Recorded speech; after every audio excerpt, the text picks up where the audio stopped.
Hey everybody, it's Jonas with tezos.community.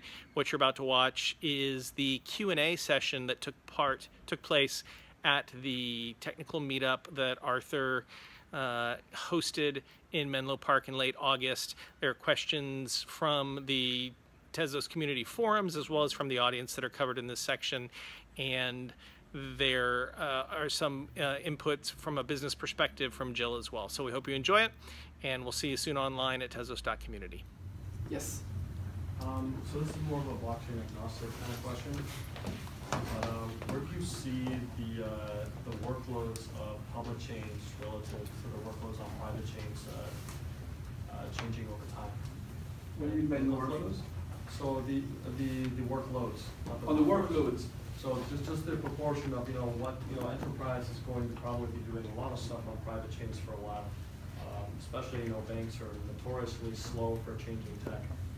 I know because I used to work on mainframes, which everyone thinks are dinosaurs, but Visa keeps buying them, and they don't want to change to anything else.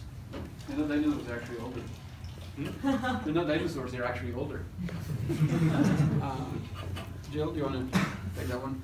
Yeah, sure. It's an interesting question to ask, or to make the statement rather that banks are going to be working with private chains for a while. I think that the banking thing was more of a tangential thing. Yeah. No, I understand, and I don't mean to call you out. I'm just kind of thinking through the question for myself, because from what I've seen in kind of the enterprise space, there's still really just a lot of experimentation going on. And that's not to detract from that. I think it's very important experimentation. And I think that there's a lot of hate thrown around about proofs of concept in that space, et cetera. But I mean, look, we're really a year and a half into, maybe 2 years into private chain technology, and 7 or 8 into public chain technology, and far fewer than that if you think about when developers first started building on kind of the platforms of public chains. So I think that I always struggle with trying to say, oh, who's ahead or behind, what's going to be sort of quicker to be adopted. I look at, for example, what JP Morgan is doing with Ethereum and Zcash and these kind of more fundamentally public protocols, but of course within their own kind of permissioned purview. And I think that that's a really interesting angle of adoption. And if from the outside you might have said, oh, well, Wall Street, they'll be the slowest movers of them all. And in a way, perhaps rightly so, they should be risk averse. That's what they get paid the big bucks to do. But all that is to say that I think that really jury is still out in terms of how this pans out. And I think that Arthur's framework is actually, again, really relevant to this in terms of, well, do you need something that is fully decentralized and therefore censorship resistant, and solve some of these more fundamental core trust issues, but we can make a trade-off by not worrying about things like throughput and latency so much. We can have just sort of an end-of-day settlement process or batched processes around them. Or is that perhaps not an issue because what we're talking about is a consortium of banks who all have some inherent models of trust or some legal structures around them, and what we're really solving for is kind of a real-time form of communication amongst them. And so I think that really the question is going to come back to that always. I think that for obvious reasons, given that Tezos is at least in its initial form in the Genesis protocol, solving for more of kind of the decentralized aspects of it. I think that the initial use cases that you see will lean more towards those areas and leave it towards private chain technology or even just traditional database technology and innovations in that area to solve for the other end of the spectrum. But yeah, long way of saying, I guess, jury's out. There's a lot of work to be done. And one thing I'll add is that there is one scenario where all these banks and financial institutions can use public blockchain is they can solve a political problem for them. So they can build you can build a consortium and you can have some sort of blockchain that you run within this consortium. But if you start, like, especially if it's something that's not purely financial, where you're not going to deal just with other banks, but like maybe with other many different actors, and actors which are international, all of a sudden you have this problem, which is like, well, you know, you need like this block, you know, if you need like some sort of international blockchain that many different people are going to use, it's hard to coordinate everyone and say like, hey, everyone, let's all use this private blockchain that we're going to be running. Then the question is going to say, well, why should you use your blockchain? You know, we like our blockchain that we're running, and you kind of cut the knot by saying like, well, you know, it's a public blockchain, it's big, a lot of people use it, you know, we know it's safe, so we'll just use that. So it's just, you know, a solution by default might not be necessarily the most technologically efficient solution for them to use, but it solves a political problem for them. And I don't mean political in the sense of government, but more of like inter-organization discussion they may have. Let me just take one more from this list. I want to go down. Do you see a dream?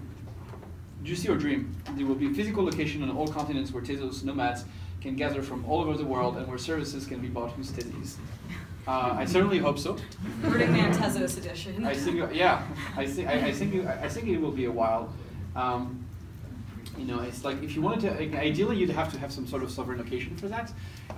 It's almost impossible to get any type of allodial title to land in the world. Some people have tried. The problem is that, you know, it's kind of like, you know, in a blockchain, you know, what determines the ownership of a Bitcoin or an Ether or something like that, is that everyone agrees that somehow the protocol says that you own it, and the way that you ever own sovereign land is, you know, is not by like finding some legal loophole, or it's not like, it's by, you know, getting everyone, you know, every other country to recognize that yes, this is yours and we're not going to interfere with you, and that is the trickiest part. So I don't know that, you know, I don't know that it will. I don't know that it will happen, but that would be great. And what things are we doing to earn the long-term loyalty for developers? Are there incentives in place to reduce developer churn? With emphasis towards having contract logic on chain or practical over time, I see we risk loss of conceptual integrity and create complexity with blockchain bloats. We will plan ahead so that embedded contracts can be gracefully deprecated and proved. So yeah, I think so. For the developer incentive, I think Jill can answer, but I'll just answer the second part quickly first. So I'm not sure what is the conceptual loss of integrity as a wiki, but I guess the software Peter principle, a dying project which has become too complex to be understood even by its own developer. So that's for like having contract logic on chain where practical over time. I'm not sure if it meant off chain or not, or if you meant like on the protocol or not. But so there's a couple things I can think about. So the first thing is that if you have a bunch of contracts on the blockchain and you want to upgrade your protocol, then all of a sudden you have the problem of saying like, well, I don't want to break backwards compatibility, and so if I introduce a new language and I have to support all the other transactions for the old language, then the complexity keeps adding up and adding up.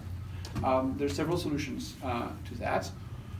One is you say, well, we do that, but in the end, even if we have code that handles contracts that no one uses, it increases the size of the executable, but we can progressively move it to a part of the code where it's away from everything, and so we don't actually trip on it. The other thing you can do is you can write a protocol upgrade that actually rewrites the blockchain. You could, if you could just like write a compiler from the old language to the new language, certify that your compiler is correct, and go ahead and recompile every other old contract into the new language and push that on the blockchain. So you could actually put something like this in an upgrade. You would say, hey, you know what, the first block will take an hour, and during that hour, what a node will do is basically recompute all these existing contracts and convert them. There's always going to be like tricky bits. I was reading an article about the type of changes that could happen to Bitcoin, and the person was making the point that, well, people have time-locked transactions, and so it will never ever be possible to change the format of a transaction, because if someone signed a Bitcoin transaction a long time ago in the past and they want to just broadcast the transaction should be valid. That's not something that you can fix with a hard fork, because you don't know where the transaction is. So it's saying like, hey, you need to support the transactions forever. I think that's a little strong. Like if you really wanted to time lock something, you would probably just want to time lock a key or some piece of data, not like a full transaction. So I wouldn't put the bar so high in terms of backwards compatibility, but certainly I think we can avoid bloat by doing that. And for the first question.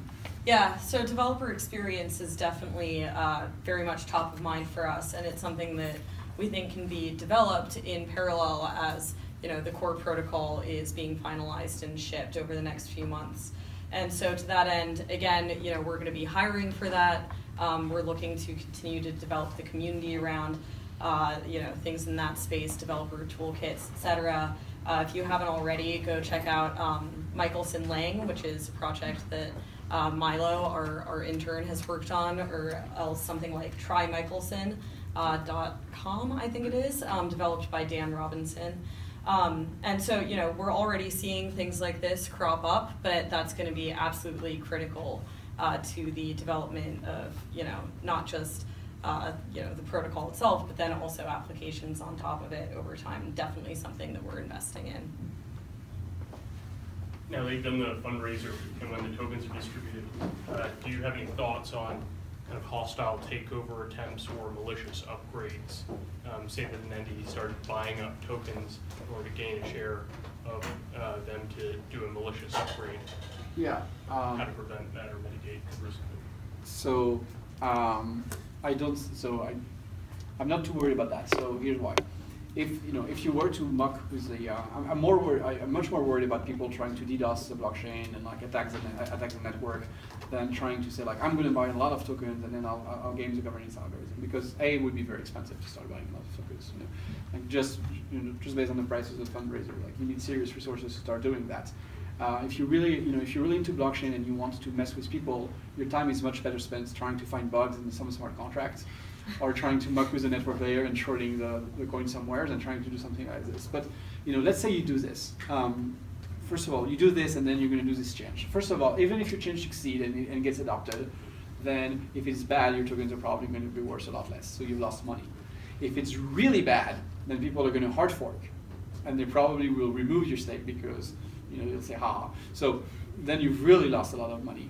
And last but not least, in the first year, the foundation has a veto power over the upgrades, and basically the principle is to avoid this type of scenario. I don't think that it would be the case that someone would just buy a lot of tokens. More likely, what would happen is a delegate would start saying to people, hey, if you delegate to me, I will give you back, not just I will give you back 110% of everything I earn. And then a lot of small holders might say hey, well, you know what, I don't care, I'm just a small stake, I'll make a little more money, and they go there, and then they have this control of the network. But even then, as a delegate, you need on average to hold about 10% of what is being delegated to you. So if you had this huge stake in the network, you would still own a lot of tokens in this position. So it's not something I worry too much about in terms of governance. I don't worry about outright evil stuff. And I don't worry either too much about just having imagine that you say well, there's wealth is concentrated, and so you have a few wealthy people in the network who are making decisions. That by itself is not necessarily too dangerous as long as their incentives are aligned, right? Because the goal is to have good decisions. And so if you own a lot of tokens, you're probably going to make decisions which are good for token holders. I'm more worried about that. Maybe it's them receiving outside pressure. So, for example, there's a new upgrade that has anonymous transactions, and then people put pressure on them to say no, don't accept this upgrade because we can punish you personally if you accept it. So, this type of things, more subtle things that might not be visible, I might be a little more worried about. I do just want to interrupt very quickly. Sorry, we're running about 10 minutes over. Just want to give everyone permission to exit if you have somewhere else to be, but we're certainly happy to stay here until we get kicked out. So, yeah. I was just going to add on that is a little bit concerning. It just came to mind. I could be totally off on it. But if there's a dependency on the system, and then the stakeholders gets into the wealthy stakeholders take control of the system. Yeah. If there's dependence, then people may not leave, even though they control the system in a evil way. Well, there's always one way to live, which is to do a hard fork. So I've said before, I'm not against hard fork. I think hard forks are a great tool to have. and you definitely want to be able to use them. I just think that hard forking, just because you want to increase your transaction capacity, or because you want to slightly change your consensus algorithm, or because you want to introduce a new type of transaction or a new opcode in your language, is wasteful. Like, I think of a hard fork as a revolution. So it's not the best system for like changing power, but it's a good check and balance. And so the stakeholders that are the most wealthy can't stop a hard fork. No. So if you have something egregious, like I just wanted to ask a question. Earlier you made a point about application tokens and why you think it might just make more sense to use, say, a Tez token or Ether. But there seems to be a lot of demand for this sort of tool. And we've seen a lot for, say, prediction markets or storage or whatever it may be. Two things that they seem to do really well is incentivize developers to develop the platform and incentivize early adopters. And I'm curious, if you think that this tool is going to go away, what do you think may replace it? Yeah, that's a great. I like the way you're phrasing the question, because you say, if you think this will may go away. Because the question I get sometimes is like, well, if you don't have that, then how, and how do you incentivize developers, and how do you get them funding? And what I do think might happen is that, I think that some of the app coins that have been built, some of the teams have been really, really good, really good product that I really like. But it doesn't mean that, I like the application, I don't like the token. Right? And if those tokens start losing value because some people essentially replicate the same application, but without having a toll booth where you have to pay a token, then all of a sudden the value of the token goes down, and then you developers won't be able to convince people that their app coin is going to be worth something. So if we have a crash in the app coin market that is tied to the fact that essentially they're not defensible as businesses, then this funding model goes away. I think in some cases it will be, but not in others. What can we replace it with? So in Tezos, one option you can have is that if you want to build something at the protocol level, then you can do that. Like, you can change the protocol, publish and upgrade. So let's say you want to build, you want to integrate some sort of like decentralized file storage technology in Tezos. You could use some external system like IPFS, but you could say like, hey, you know what? It would be interesting to also have a native version of that. You could write a protocol change that does that, and in your protocol change, issue new Tez tokens to yourself. And so if people adopt it, then you get a payment out of it. So the deal is like, hey, here's an upgrade. It'll make the network better. It'll make the coin more valuable. And so if people are more likely to adopt it despite the small dilution that you're creating. So that's one option. But I also think that just like very traditional funding option, like, I have a company, I sell shares in that company, and using that I build something, and I make money because I sell a service. I think that can work completely. That's why I'm particularly interested in the mix where you have an open system, but you make money by having a very nice front end to that open system, and that money, and that open front end can be gated. Like, not everything has to be 100% open source, right? If you have like a prediction market, for instance, you could have it based on smart contracts, so that you don't have to be handling any funds, so that the people using it have the peace of mind of knowing that it happens on a smart contract and they can track what happens. But maybe your value add is that you're building this fantastic experience for people to actually use it. So that's a model that I think it's quite possible. Great. You get to get on the list one more. Is there one left? Yeah, there's one left. Or 6 or 7. I'll do rapid fire. Has the final number of theses per role been decided yet? No, not quite, but we'll do load testing. I think we'll have probably like 1 million to 10 million role. So that would be about, if we have 10 million role, let me see, so 800 million, well, that's about 80, did I get this right, 80 tokens per role? Something like that, yeah. So 80 tokens per role, so at the price of the crowd sale, that would be something like $40. So it's pretty small and granular. When will an official wiki be established? I think there's one on the GitHub. I don't know if it's open. It would be great to have a wiki. We're very late on the website. Like we basically like have the content. We need to redesign it and publish it. But yes, coming soon. A wiki is great for that. What are some features that other projects are working on that you feel show promise? More so in a complementary way. I really like what I think that file storage is an important thing. I like what IPFS is doing in that respect. I don't think you need a token to incentivize it necessarily, but I like how they're thinking about it. I think it's a very useful building block. I like what Zcash is doing with privacy. I think it's very useful. Ethereum is always innovating in a lot of different ways, which I think are interesting. They seem to rely a lot on crypto economics, like the idea of having bonded people and so guaranteeing things by economic incentives. That's interesting. I would rather lean, if when possible, on more computer science as much as possible, and then sometimes only on economic incentives. Is having regulation in the space good in some respect? What trade-offs could you foresee in the space as a whole for getting mass adoption? I don't believe in government in general, so I don't necessarily believe in regulation. I think that regulation exists. They're like the weather. Because you don't like the fact that it rains, you still should use an umbrella. So you should follow regulations, because bad things will happen if you don't. But that doesn't mean I like them. I prefer voluntary coordination and voluntary action and people and self-regulation. Should adoption of POS or TPOS gain dominance, what dynamics could potentially be in play in regards to the large mining companies such as Bitmain seeing slow or even reverse growth in their profits with proof of work? Well, if proof of stake becomes very dominant, then yes, a lot of these companies will stop making money. They have some capital investments in their ASICs, but mostly they spend a lot on electricity, so they stop buying electricity, and I don't know what will happen to the ASICs. But there's enough people who are really passionate about proof of work that proof of work is here to stay no matter what. Could someone deposit 1 million Tezos in a Raspberry Pi? Well, they're not technically on the Raspberry Pis. They're in the centralized blockchain. So, you could even write down a key on a piece of paper. So, if you can do it on a piece of paper, you can do it on a Raspberry Pi.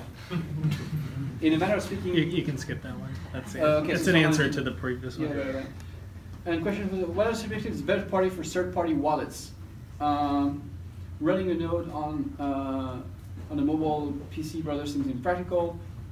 On a mobile device of PC browser, what's the exclusive protocol for handling private keys, managing account-related functions? So yes, we're working on a list of best practices for this. I would only have general answer at this point, but we'll have something more detailed. How do you envision third-party or other services enabling Tez holders, possibly with amounts below the staking threshold, and unable to manage nodes themselves? So the threshold, as we discussed, is around $40. So it means basically that if you have less than $40, it counts for 0. And so I think that might make some people sad, because it's I have $40, I should have a voice.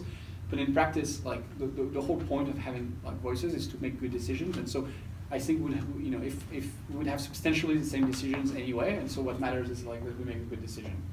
So yeah. I think you're good. All right. The rest of this too. Yeah.